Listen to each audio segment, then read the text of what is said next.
வணக்கம் நண்பர்களே. சாஜி ஹெல்த் தமிழ் சேனலை உங்களை அன்புடன் வரவேற்கிறது. இன்னும் நம்ம என்ன பார்க்க போகிறோம் அப்படின்னா, ஒபிசிட்டி உடல் பருமனை பற்றி தான் பார்க்க போகிறோம். உடல் பருமன் என்பது தோற்றத்தை மட்டும் பாதிக்கும் ஒரு நிலை இல்லை. இது பல தீவிர நோய்களுக்கும் வழிவகுக்கும் ஒரு முக்கிய உடல்நல பிரச்சனை ஆகும். இது நம்ம நாட்டில் பல பேரை பாதிப்படைக்க செய்துள்ளது. ஃபஸ்ட்டு நம்ம என்ன பார்க்க போகிறோம் அப்படின்னா, இந்த வீடியோவில் ஒபிசிட்டி அப்படின்னா என்னன்னு பார்க்க போகிறோம். உடல் பருமன் ஏன் ஏற்படுகிறது, பிஎம்ஐ என்றால் என்ன, அறிகுறிகள் மற்றும் உடல்நல பாதிப்புகள், யாருக்கு அதிக ஆபத்து, சிகிச்சை மற்றும் உடல் எடையை குறைக்கும் வழிகள், உணவு, உடற்பயிற்சி மற்றும் தடுக்கும் வழிமுறைகள். இதை பற்றி தான் இந்த வீடியோவில் பார்க்க போகிறோம். வீடியோ முழுமையாக பாருங்கள், நல்ல பயனுள்ள தகவல்கள் கிடைக்கும். இந்த வீடியோவில் பிடிச்சிருந்தா லைக், ஷேர், சப்ஸ்கிரைப் பண்ணுங்கள். வீடியோவை முழுமையாக பாருங்கள். வாங்க வீடியோக்குள்ளே போகலாம். ஃபஸ்ட்டு ஒபிசிட்டி என்ன அப்படின்னு தெரிஞ்சுக்கலாம். உடலின் தேவைக்கு அதிகமான கொழுப்பு சேர்ந்து அது ஆரோக்கியத்தை பாதிக்கும் அளவுக்கு அதிகரிக்கும் நிலையே ஒபிசிட்டி அப்படின்னு சொல்லலாம். மருத்துவர்கள் பொதுவாக பாடி மாஸ் இண்டெக்ஸ் பிஎம்ஐ பயன்படுத்தி உடல் எடையை மதிப்பிடுவார்கள். பிஎம்ஐ 18.5 முதல் 24.9 இயல்பான எடை. பிஎம்ஐ 25 முதல் 29.9 அதிக எடை. பிஎம்ஐ 30 அல்லது அதற்கு மேலே இருந்தால் ஒபிசிட்டி அப்படின்னு சொல்கிறாங்க. இந்த பிஎம்ஐ போதுமான அளவுகோல் அல்ல. இடுப்பு சுற்றளவு, உடல் அமைப்பு மற்றும் பிற உடல்நல காரணிகளும் இதில் முக்கியம். இந்த உடல் பருமன் ஏன் ஏற்படுகிறது? இந்த உடல் பருமன் ஏற்படுறதுக்கு ஒரு 7 காரணங்கள் இருக்குது. ஃபஸ்ட்டு அதிக கலோரி உணவுகள், 2வது உடற்பயிற்சி இல்லாமை, 3வது மரபியல் காரணங்கள், 4 தூக்கமின்மை, 5 மன அழுத்தம், 6 சில மருந்துகள், 7 ஹார்மோன்கள் பிரச்சனைகள். சிலருக்கு ஹார்மோன் கோளாறுகளும் காரணமாக இருக்கலாம். ஸோ அதிக கலோரி என்ன? ஃபாஸ்ட் ஃபுட், சாஃப்ட் ட்ரிங்க்ஸு, இனிப்புகள், ப்ராசஸ்டு ஃபுட்டு, இதெல்லாம் எடுக்கும்போது உங்களுக்கு உடல் பருமன் ஏற்பட அதிக வாய்ப்பு இருக்குது. அப்புறம் உடற்பயிற்சி இல்லாமல், இது நம்ம உடற்பயிற்சி செய்யாமல் ஒரே இடத்துல நாள் முழுவதும் உட்கார்ந்திருப்பது இந்த உடல் பருமனை அதிகரிக்கிறது. அடுத்த ஒரு காரணம் மரபியல் காரணங்கள். இது குடும்ப வரலாறு. அப்புறம் சரியான தூக்கம் இல்லாமை, அதாவது மினிமம் 7 முதல் 9 மணி நேரம் தூங்குறது மிகவும் அவசியம். அப்புறம் நிறைய மன அழுத்தம் உள்ளவங்க, சிலவங்க நிறைய மாத்திரைகள் எடுக்கலாம். ஸ்டீராய்ட்ஸு, சம் அதர்மான், டயபெட்டிக் மாத்திரைகள், இப்படி உள்ளவங்களுக்கும் சில மாத்திரைகள்னாலையும் அது உடல் பருமனை ஏற்படுறதுக்கு அதிக வாய்ப்புகள் இருக்குது.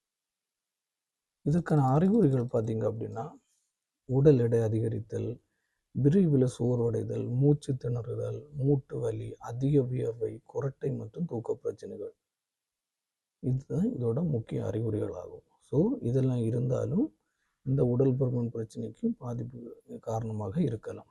அப்புறம் பார்த்திங்கன்னா ஒபிசிட்டி. இந்த ஒபிசிட்டியால் ஏற்படும் பாதிப்புகள் அப்படின்னு பார்த்தீங்கன்னா, உடல் பருமன் பல நோய்களின் அபாயத்தை அதிகரிக்கிறது. Type 2 diabetics, hypertension, coronary artery disease, fatty liver disease, obstructive sleep apnoea, osteoarthritics. நான் இப்போ சொன்ன இந்த காரணங்கள் இருக்குல்ல, இதை பற்றி ஒவ்வொரு வீடியோ போட்டிருக்கேன். என்னோடய ப்ளேலிஸ்ட்டில் போனீங்கன்னா பார்த்தா தெரியும், நீங்கள் போய் பாருங்கள். இதில் மோஸ்ட்லி டயபெட்டிக் பற்றி போட்டிருப்பேன், ஹைப்பர் டென்ஷன் போட்டிருப்பேன், ஃபேட்டி லிவர் போட்டிருப்பேன், ஓஸ்டியோஆர்த்ரைட்டிக்ஸ் போட்டிருப்பேன். ஸோ போய் பாருங்கள், அதில் சில நல்ல பயனுள்ள தகவல்கள் கிடைக்கும்.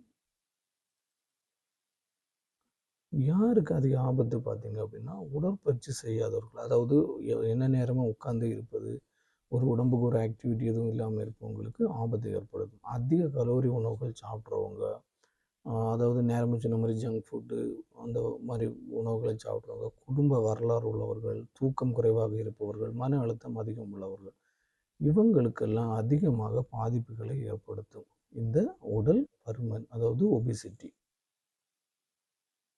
ஸோ இதுக்குன்னு சில பரிசோதனைகள் இருக்குது. என்னன்னு பார்ப்போம். பிஎம்ஐ, இடுப்பு சுற்றளவு, இரத்த சர்க்கரை, கொலஸ்ட்ரால் பரிசோதனை, தைராய்டு பரிசோதனையும் சில டைம் தேவைப்பட்டால் எடுக்க சொல்லுவாங்க. ஸோ இதுதான் இதோட பரிசோதனைகள். அப்புறம் பார்த்திங்கன்னா சிகிச்சை முறைகள். இதுக்குன்னு சில சிகிச்சை முறைகள் இருக்குது, வாங்க பார்க்கலாம். ஃபஸ்ட்டு பார்த்திங்கன்னா வாழ்க்கை முறை மாற்றங்கள். இந்த வாழ்க்கை முறை மாற்றங்கள் பார்த்திங்க அப்படின்னா கலோரி கட்டுப்பாடு, சீரான உணவு, தினசரி நடைப்பயிற்சி இதெல்லாம் தான் உங்களோட ஒபிசிட்டியிலேருந்து கம்மியாகிறதுக்குள்ள வாழ்க்கை முறை மாற்றங்கள். அப்புறம் பார்த்திங்கன்னா மருத்துவங்கள். சிலருக்கு இந்த ஒபிசிட்டிக்கு மருந்துகளை மருத்துவர்கள் பரிந்துரைக்க அதிக வாய்ப்பு இருக்குது. அப்புறம் பியாட்ரிக் சர்ஜரி. இது மிக அதிக உடல் பருமன் உள்ள சிலருக்கு மருத்துவர்களால் பரிந்துரைத்து இது தேவையாக இருக்கலாம். ஸோ வாழ்க்கை முறை மாற்றங்கள், மருந்துகள், பயாட்ரிக் சர்ஜரி இதுதான் இதோட முக்கிய சிகிச்சை முறைகள். அப்புறம் பார்த்திங்கன்னா சாப்பிட வேண்டிய உணவுகள். காய்கறிகள், பழங்கள், முழு தானியங்கள், பருப்பு மற்றும் கொட்டைகள், குறைந்த கொழுப்பு புரத உணவுகள், போதுமான அளவு தண்ணீர். இது எல்லாம் உங்களுக்கு சாப்பிட்டீங்க அப்படின்னா உங்களோட உடல் பருமன் குறைவதற்கான வாய்ப்புகளும் இருக்குது. அப்புறம் நீங்கள் மெயினாக தவிர்க்க வேண்டிய உணவுகள் பார்த்திங்கன்னா சாஃப்ட் ட்ரிங்க்ஸு, ஃபாஸ்ட் ஃபுட்டு, இனிப்பு உணவுகள், deep fry food, processed food. இந்த இனிப்பு உணவுகள் பார்த்திங்கன்னா அதிகமாக இனிப்புள்ள உணவுகள் எடுக்கிறவங்களுக்கு இந்த பிரச்சனைகள் வரும். ஸோ அதை நீங்கள் தவிர்ப்பது மிகவும் நல்லது. அப்புறம் பார்த்திங்கன்னா உடற்பயிற்சி. நீங்கள் தினமும் 30 முதல் 45 நிமிடங்கள் நடைபயிற்சி செய்வது ரொம்ப அவசியம். சைக்கிளிங், நீச்சல், தசை வலுப்படுத்தும் பயிற்சிகள் இது போன்றவைகள் செய்தீங்கனாலும் உங்களோட உடல் பருமன் அதாவது ஒபிசிட்டியிலேருந்து விடுபடுறதுக்கான அதிக வாய்ப்புகள் இருக்குது. சிலவங்க பார்த்திங்கன்னா உணவை முழுவதுமாக நிறுத்திட்டால் உடல் எடை விரைவில் குறையும்னு ஒரு தவறான எண்ணங்களை வச்சுருப்பாங்க. மிக குறைவாக சாப்பிடுவது ஆரோக்கியமான வழி அல்ல. நீங்கள் என்ன பண்ணணும்னா சீரான சத்தான உணவு முக்கியம். ஸோ இதெல்லாம் தான் நீங்கள் கடைபிடிக்கணும். உடற்பயிற்சி மட்டும் செய்தால் போதுமா அப்படின்னா இல்லை. உணவு, உடற்பயிற்சி, தூக்கம் மற்றும் வாழ்க்கை முறை அனைத்துக்கும் முக்கியத்துவம் கொடுத்தா தான் உங்களோட ஒபிசிட்டியிலேருந்து விடுபட முடியும். உடல் பருமன் தொற்ற பிரச்சனை மட்டுமே. இது பல தீவிர நோய்களின் ஆபத்தையும் அதிகரிக்கக்கூடும். எக்ஸாம்பிள் சொன்னால டயபெட்டிக் 2 வரலாம். இந்த மாதிரி ஹைப்பர் டென்ஷன் ஏற்பட வாய்ப்பு இருக்குது. இந்த மாதிரி பிரச்சனைகளை ஏற்படுத்த அதிக வாய்ப்பு இருக்குது. நண்பர்களே, இந்த உடல் பருமன் சரியான வாழ்க்கை முறை மாற்றங்களின் மூலம் கட்டுப்படுத்த முடியும். ஆரோக்கியமான உணவு, தினசரி உடற்பயிற்சி, போதுமான தூக்கம், மன அழுத்தத்தை குறைத்தல், வழக்கமான உடல்நல பரிசோதனை இவை அனைத்து தான் உங்களோட நீண்ட கால ஆரோக்கியத்திற்கு உதவும். ஸோ நீங்கள் என்ன பண்ணணும்னா தினசரி ஆரோக்கியமான உணவுகளை எடுக்கணும். 30 முதல் 45 நிமிடங்கள் உடற்பயிற்சி செய்யணும். 7 முதல் 9 மணி நேரம் வரை நல்ல தூக்கத்தை எடுத்துக்கொள்ள வேண்டும். மன அழுத்தம் இருந்தால் நீங்கள் மருத்துவர் அணுகி அதிலேருந்து விடுபடுறதுக்கான வழிமுறைகளை பின்பற்ற வேண்டும். வழக்கமான உடல் பரிசோதனை அதாவது மினிமம் 6 மாதத்துக்கு ஒரு முறை உங்கள் உடல் பரிசோதனை செய்து கொள்வது மிகவும் நல்லது. இவை அனைத்துமே நீண்ட கால பிரச்சனைக்கு உதவுறதுக்கான வழியை ஏற்படுத்தும். இந்த வீடியோ உங்களுக்கு பயனுள்ளதாக இருந்தால் லைக் பண்ணுங்கள், ஷேர் பண்ணுங்கள், கமெண்ட் பண்ணுங்கள். என்னோட சாஜி ஹெல்த் தமிழ் சேனலை சப்ஸ்கிரைப் செய்யுங்க. தினமும் ஒரு புதிய ஆரோக்கியமான வீடியோவை பாருங்கள்.